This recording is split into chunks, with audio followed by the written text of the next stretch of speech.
Good morning, guys, and welcome again to my kitchen. Today, I'll be making curry chickpeas stew, a nice rich stew ready for those who are possibly on a fast or those who just don't want to have any meat. So I've prepared my chickpeas. I'm also going to add to it pumpkin.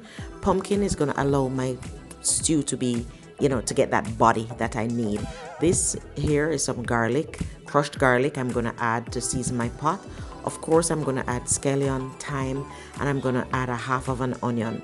My curry powder, my turmeric powder, of course, I'm going to add coconut milk, some parsley, some complete, a little adobo, some basil leaves, and I'm going to also add my sea salt, which is the best salt to use.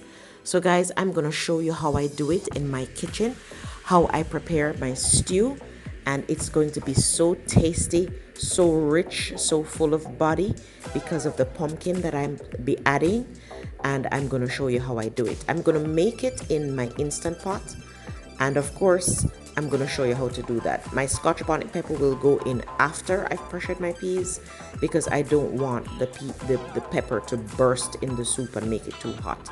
Here is my Instant Pot. I'm going to add it to it and add my chickpeas to the water. I've already washed it and cleaned it. I'm adding my ingredients to my pot and I'm going to set it on. My pumpkin, my garlic, my scallion.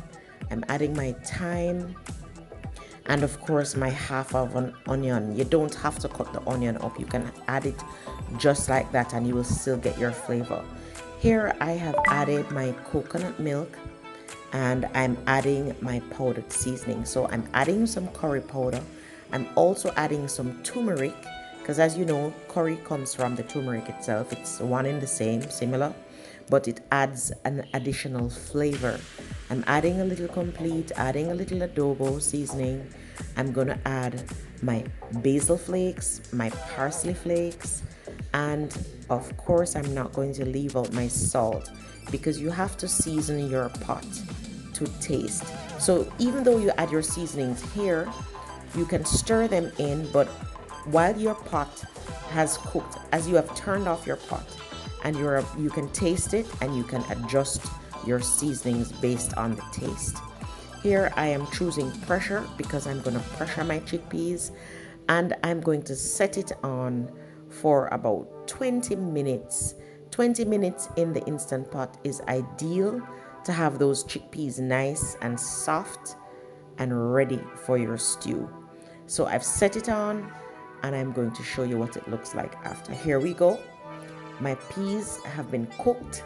My pumpkins, the reason I've added my pumpkin before is because the pumpkin will get very soft and then I will be able to mash some of it out into the pot itself to help to thicken that stew.